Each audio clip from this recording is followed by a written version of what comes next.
going on now at Great Deals on Furniture. Thanks for watching News 12 on your side. Parker's Kitchen is my new daily coffee stop.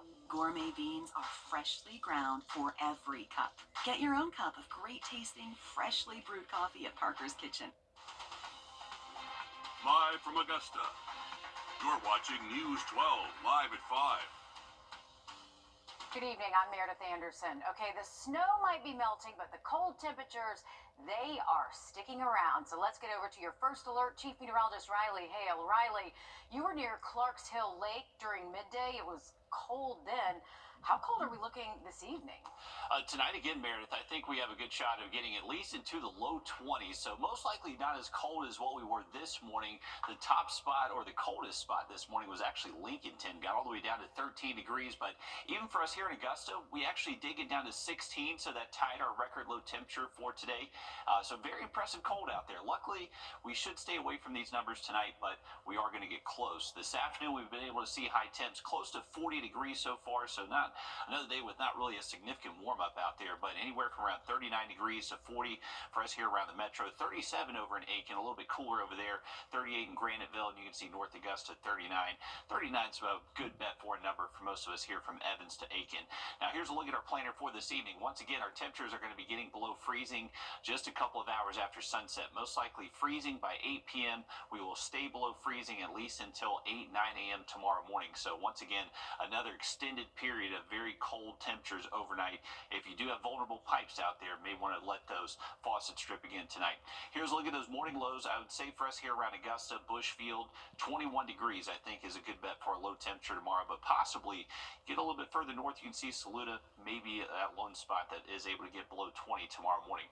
Throughout the day, we've been seeing generally cloudy skies. Those high temps have stayed in the 40s for us. As we head into tomorrow, this is what's going to change. Our high temps should get maybe a little bit warmer, most likely mid to upper 40s by tomorrow afternoon, but it will be another cold start to the day.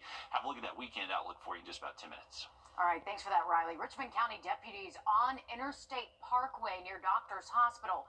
They are investigating what they're calling a suspicious death. The coroner's office says they found a male just off the roadway in a wooded area, dead. Still no word yet on who he is, how he got there, or what happened to him, but we're told an autopsy has already been scheduled. Of course, we'll keep you updated. Emergency crews also at the scene of a crash involving an 18-wheeler, this on the I-20 westbound ramp from Washington Road. Richmond County deputies say they expect the ramp to be closed roughly 3 to 4 hours, so quite a mess there.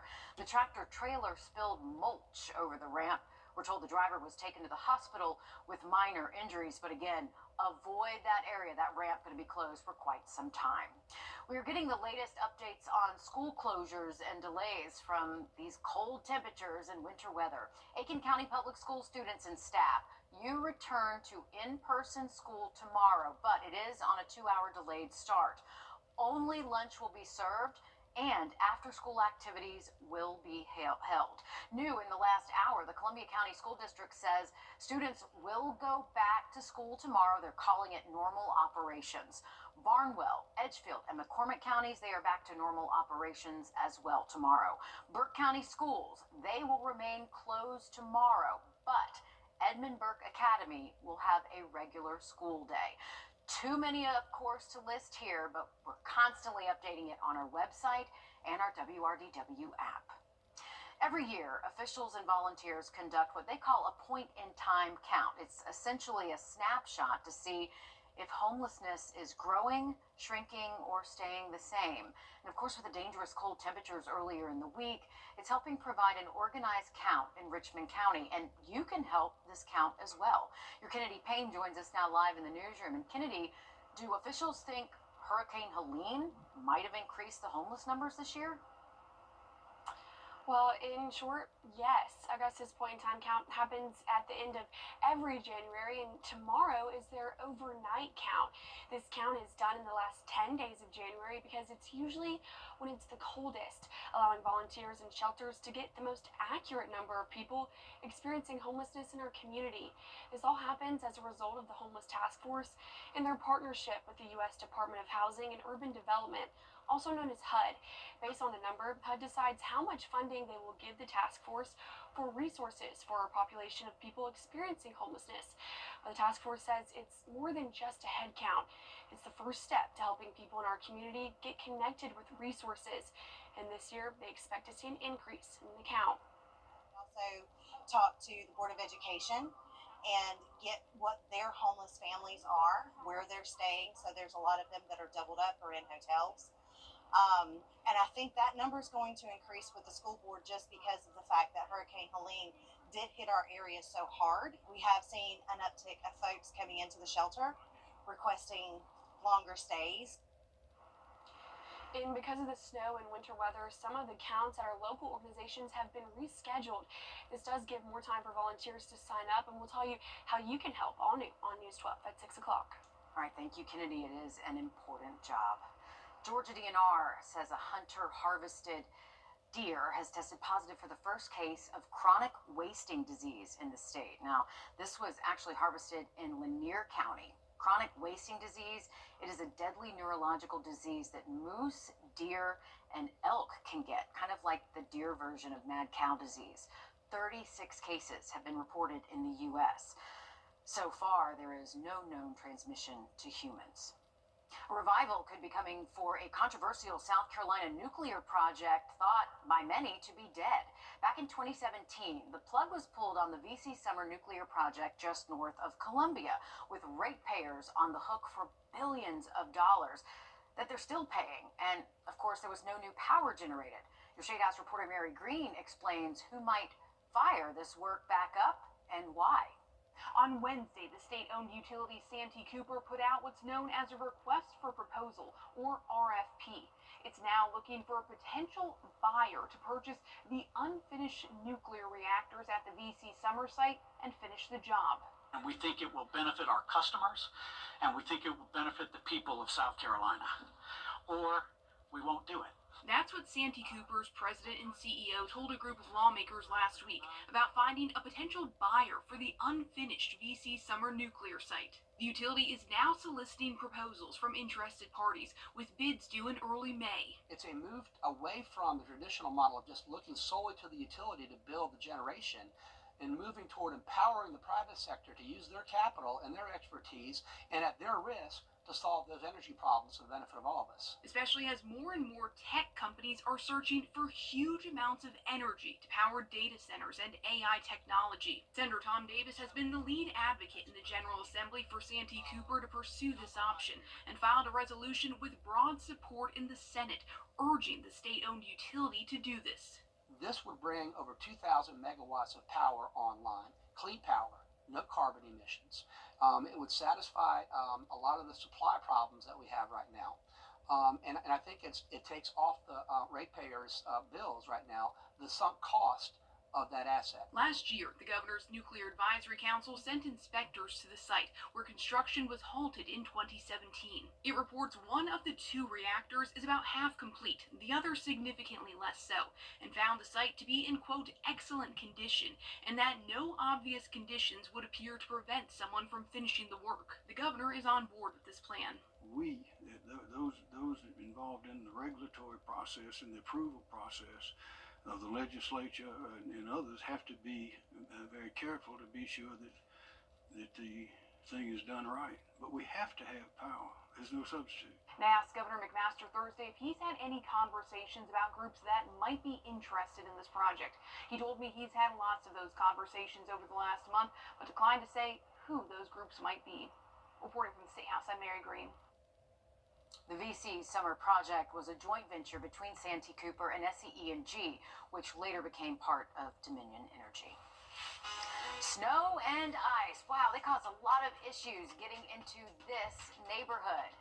Looks familiar, right? Well, stick around to see how one man took matters into his own hands. Yeah, that's a flamethrower, Riley. I don't think we saw any of that here. Luckily not. That is pretty intense, but that will definitely melt the ice for you. And we got a big Bassmaster Open in town Friday and Saturday. We'll take a look at that forecast. And also, the next chance for rain is in that 7-day. We'll have a look at that too coming up. Time and Temp, brought to you by your First Alert weather team. The Bojangles Chicken Rice. Book your free fitting at goodfeet.com. Attention, this is a once-in-a-lifetime opportunity at our Interiors Market store. We are moving across the street to join Weinberger's Furniture, and everything in this building must go.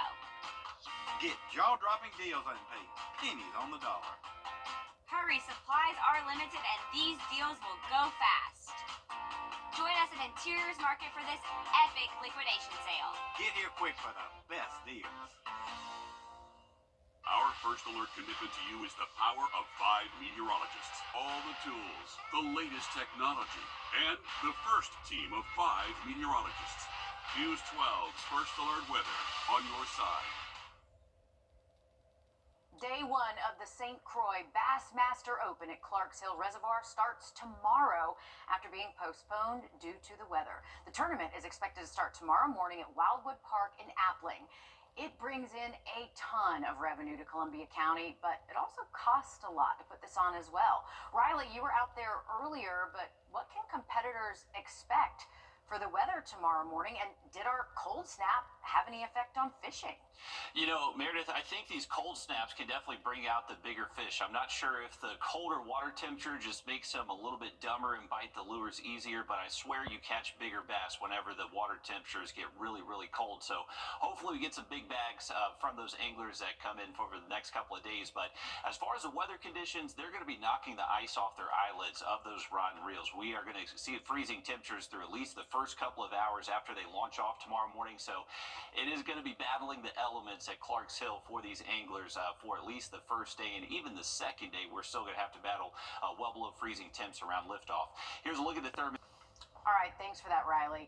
The Richmond County Sheriff's Office says a 20-year-old suspect has been arrested. They have charged him with murder in an incident from July. Now, this is video from the scene of that incident back on July 5th. 20-year-old Dontre Donovan was arrested without incident, we're told, during a traffic stop on Gordon Highway. Now, this was in connection to the murder of 16-year-old Sadiq Brown back on July 5th of last year, 2024. It's already 2025. Donovan is one of the 3 suspects facing charges in connection to his death. 19-year-old Malcolm Bryant was previously arrested back on August 20th, while officials say 18-year-old Kiernan Walters is still on the loose tonight. People across Georgia were getting, well, pretty creative this week as they went through a second round of snow and ice this winter. In one metro Atlanta county, a man used a flamethrower to melt ice from his roads in his neighborhood. Tom Reagan reports. It's not your usual tool for ice removal. A neighbor in this Covington subdivision grabbed his flamethrower to do some quick de-icing of a treacherous hill. A number of drivers trying to climb up or go down the street, realizing it's just too risky. Uh-oh, here comes another car. I hope they make it up. Uh-oh. How many cars have gotten stuck on this hill so far? There was a 5th one this morning, but it has resolved itself. What a mess. Any crashes of cars crashing into each other? One vehicle crashed, but it didn't hit another vehicle. It ping-ponged down the street. Brooke Woodall showed me video her son sent of an ice-covered road in Athens, where he attends UGA. Several cars sliding down Lumpkin Street, unable to stop, then crashing into other cars. Holy! Back here in Newton County, cars littered the side of several roads where drivers lost control on ice and snow. Many not expecting conditions to be so bad when they were headed home from work or shopping Tuesday night. Brooke has been telling drivers in her subdivision to avoid the icy hill next to her house. She says there are much safer options. There are 2 other exits to get in and out of the neighborhood that are not so hilly and covered with shade. Or that you apparently need a flamethrower to clear. Police in Covington, Georgia say they took calls nonstop overnight to respond to dozens of crashes. We'll be right back after the break. First Alert Radar, powered by Jim Hudson Automotive Group. Getting hurt at work at Lionel Smith Limited in downtown Aiken. Across America, high school athletic associations are the gatekeepers of guidelines for young athletes. They wield an enormous amount of power and have the ability to strip away championship titles. They can also dismantle high school sports careers for students and coaches. Our national investigative team found defying those decisions usually requires a trip to court and a lawyer on your side. Here's Chris Nakamoto. The high of winning under the Friday night lights is a showstopper across America. But playing sports with pride and purpose can be painful if an adult determines a team strayed away from a fine line of high school athletic rules. In West Virginia, 3 coaches sidelined and sanctioned. And in Alabama, a high school forced to forfeit 5 wins, losing a spot in the playoffs. The common denominator, their high school athletic association, said they broke their rules. Each year, hundreds of young athletes find themselves on the sidelines after high school athletic associations say they ran afoul of the rules. And being benched can mean missing valuable game time in front of recruiters and simply the high school experience. Recently, transfers are one of the biggest issues nationwide. When should students be able to switch schools? Critics say unregulated transfers can mean school shopping for top programs. So the transfer rules that are in place for state associations are there to protect the academic growth of a student. Investigate TV's analysis of state athletic associations' rules show that in most states, the association's executive director is the sole arbiter of which transfers are legitimate. Outside of a judge overturning a decision made by a high school athletic association in court, there's not much that can be done when there's a bad call. That's because our national investigative team found these state athletic associations wield unfettered power, serving as judge, jury, and investigators for high school sports. In all fairness, this was the best team Newman had ever seen. No one knows this harsh reality better than Isidore Newman's basketball team in New Orleans, which was stripped of its state titles, and Newman's coach suspended days before winter break last year over alleged recruiting violations. What a Christmas present. Lawyers say the school in Livingston had scant details about the decision that was made behind closed doors, and no way to dispute the allegations. Oh, and by the way, kids, every game that y'all were part of for the last 3 years, they're all losses now. Weeks later, a judge temporarily overturned the Athletic Association's decision, restoring Newman's wins and Livingston as coach, while the court process continues. This is what happens when you have no oversight at all. You get constitutional violations. During questioning in court, the director of the Louisiana High School Athletic Association admitted to violating its own policies by not giving Livingston or school leaders an opportunity to respond. You violated your own rules, though, correct? Yes, sir, Eddie Bonine, head of the LHSAA, responded. Insane to me that we've gotten this far. Associations around the country are responsible for enforcing guidelines for high school athletics in all 50 states and Washington, D.C. Our review of bylaws nationwide showed that few of the high school athletic associations are public entities. Do you think a private entity has any business regulating public schools or public institutions? I don't think that unchecked they should have that right. The bylaws in at least half the states do not explicitly grant schools, students, or coaches due process before decisions are made. It's a little fiefdom that they have where they have no oversight. And while some applaud the rules and say they're there for a reason, others want legislative oversight in all 50 states. And so what you should be doing is figuring out how they can play versus priding yourself on figuring out how they can't. Coach Livingston's case is pending right now. Over the past 2 weeks, parties have agreed to try to mediate outside of court.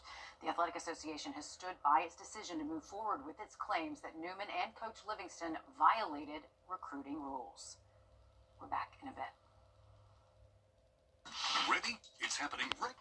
Beverage Outlet, the CSRA's discount beverage superstore in Mullins Crossing and Bobby Jones, offers the largest selection, lowest prices, and expert service on all of your favorite spirits, craft beers, and fine wines. We can also serve your party, wedding, and other event needs.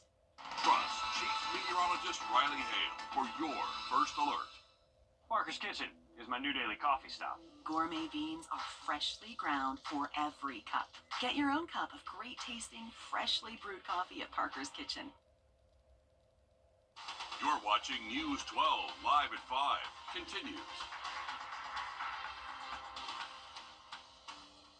Good evening, and thanks for joining us here live at 5. I'm Will Rio. And I'm Meredith Anderson. We are kicking things off by checking in with your first alert chief meteorologist, Riley Hale, for a look at your forecast. Because, Riley, things are still cold, but we'll be getting better soon enough. I heard that there's 60s on the way. That's what I'm looking forward to, Riley. That's great. Yes, absolutely, guys. Late to the 7-day forecast. It does get warmer next week. We are going to hang on to some pretty cold mornings, so at least through the weekend. We actually tied a record low temperature in Augusta this morning. Got down all the way to 16, and that wasn't even the coldest spot in the CSRA this morning. Continuing about 10 minutes. All right, thank you, Riley. Some schools are choosing to return to the classroom tomorrow, while others are opting for e-learning. As icy roads, they are still a concern. Aiken County Public Schools will return to in-person classes tomorrow, but y'all will be on a 2-hour delayed start. Columbia County Schools, you will be operating as normal tomorrow. Same goes for Barnwell, Edgefield, and McCormick Schools. Burke and Richmond County Schools will remain closed tomorrow, but Edmund Burke Academy will have a regular school day. Too many of these to list now, so we've got the full list of closures and delays on our website, wrdw.com. And now that the snow in our area is slowly beginning to melt, Augusta leaders are taking stock of the response since the city does not have a full-time EMA director. It's been a busy 6 months as far as weather goes. I mean, we had Hurricane Helene in the fall and 2 winter events just this month. Your Sydney Hood joins us live at 5 in our newsroom. And Sydney, you spoke to leaders today. What did you learn? Well, the role of EMA director belongs to Augusta's fire chief, Antonio Burton. He plays double role play when it comes to being fire chief and EMA director. More than 20 years have passed since Augusta's had a full-time director, according to Mayor Johnson. So why move now to hire someone? Well, from Hurricane Helene to the blankets of snow covering the city, it's no surprise we've seen some rare weather events move through Augusta. Mayor Johnson says if he's learned anything here, it's that communication and preparedness are both vital here. And with a city the size of Augusta, he says it makes sense to have a full-time EMA director to make sure the city is on top of preparing for any extreme event that moves through the area. When you go through the devastation of a major hurricane, something that we've never faced before in Augusta, and realizing that we are a manufacturing hub, we have the world's largest nuclear operations at our back door, realizing that we have to make sure that our community is prepared from either a natural disaster or a unfortunate manufacturing disaster. It's so important. Mayor Johnson says he has a job description he's working to get approved with the goal of posting the job within the next week or two. All right, thanks, Sydney. Still ahead live at 5:30. Your Georgia State House reporter Abby Kasoris is evaluating the state's response to this week's winter weather. So something we're to keep an eye on as we move forward with that discussion there. Well, tonight, a bill named from a woman found murdered on UGA's campus is awaiting. 2 victims injured during the Tyson Foods plant explosion in Camilla, Georgia, are still recovering tonight. According to the employees union, 1 employee is now recovering at home, but another is suffering from severe burns and is still at the hospital. The explosion happened back in December. 1 person was killed. The preliminary investigation now shows a boiler is the suspected cause of this explosion. The union explaining that this appears to be an unfortunate tragedy. We want to make sure that there are watchdogs out there, making sure that workers are safe in this industry, which has a long reputation of having health and safety issues. But we do believe this to be just an accident, with no malintent. Earlier this month, Georgia Senators John Ossoff and Raphael Warnock, alongside Congressman Sanford Bishop, sent a letter to OSHA requesting transparency throughout their investigation into this explosion. Georgia Governor Brian Kemp is undertaking another overseas. Ed, how do you think the state of Georgia handled this week's winter weather? Your State House reporter evaluates how state agencies responded, coming up next. Riley?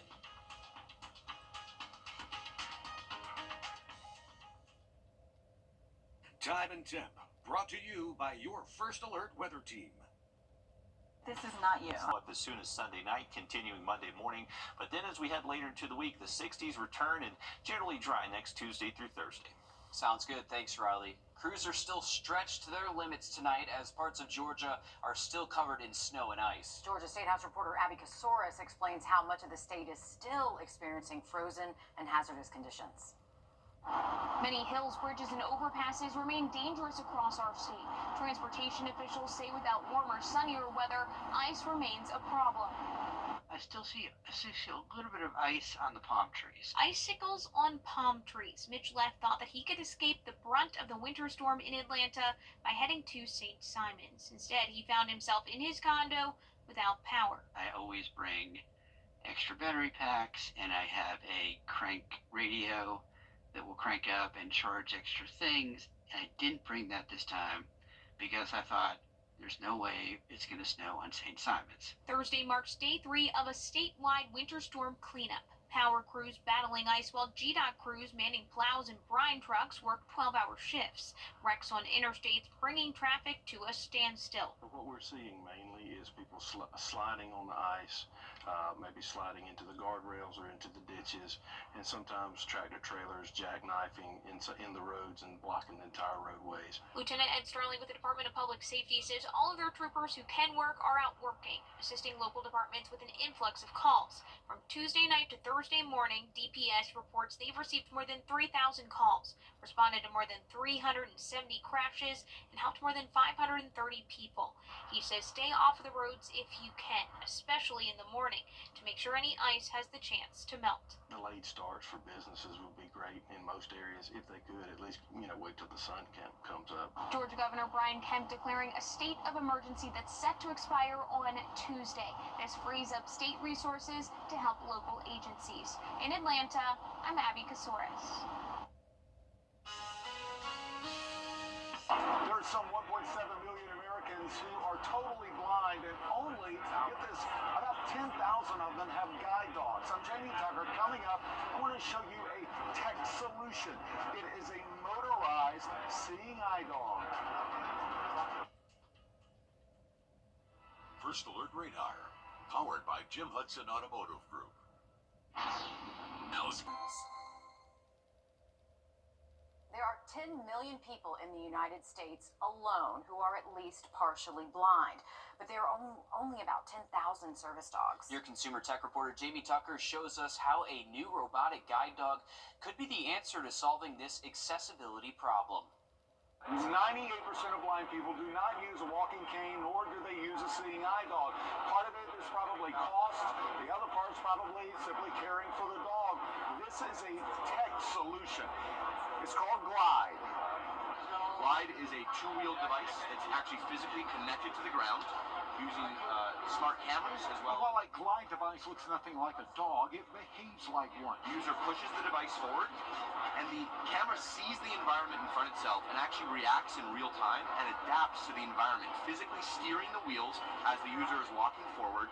On multiple tests through a crowd of people, Glide never bumped into a table or another person. As someone came closer, the wheels turned. And as it approached me, it stopped within a few feet and wouldn't go any closer. If I back up a bit, you'll see that the wheels will actually turn, and I know what direction to go into now. There are also speakers and haptic feedback that alert to any curbs or steps. The camera will identify them, notify to me stairs ahead. Once I get a little closer, they'll actually tell me if they're going up or down. Glide was invented by Amos Miller, a former Microsoft developer who became blind as a young adult. We found that a lot of blind people are simply not confident getting out and about because they're not confident using the cane or the guide dog. What we need is something that is physically connected to the ground and guides them. Something that is as familiar as holding onto someone's arm. The Glide device will be $1,500, less expensive than a guide dog. The idea, they tell me, is for it to be accessible for anyone who needs it. Ms. Miller tells me that they are accepting investors, whether they get investors or not. They plan to release Glide to the public later this year. That's What the Tech. I'm Jamie Tucker. High temperatures tomorrow will still be running more than 10 degrees below average, but it will at least be warmer than how we felt the past couple of days. I've looked at that warm up continuing in the 7-day just after the break. Do you just need a ride? Okay, take a look at this. The animals at Riverbank Zoo got to enjoy the snow this week. These are photos sent to us showing Bill the rhino. Bill the rhino? Yeah, and Koshka the tiger enjoying the snow, as well as the flamingos, which I would not think they would like the snow, No. but whatever.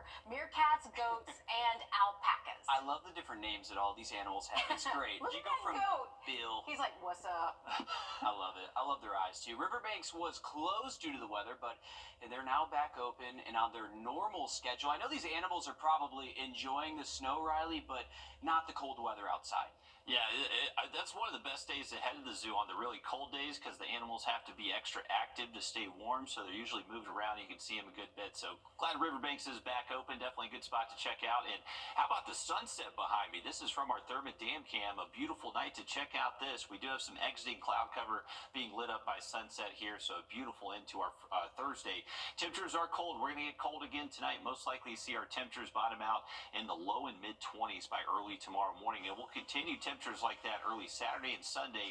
High temperatures gradually warming up the next few afternoons, and we should see the 60s again by Tuesday. All right, thanks, Riley. Stick with us. We'll have more news, weather, and sports coming up after a short break on News 12 at 6 o'clock. It's the coldest time of year in the CSRA. To stay up to date on anything winter weather to severe weather, download our First Alert Weather app to get the most accurate forecast in our area. Please join me for a live educational webinar where I'll break down every aspect of Medicare. I promise you'll walk away feeling confident and prepared to take the next step on your Medicare journey. It's free to join, and you can sign up right on our website, rU64.com. Got it! Get ring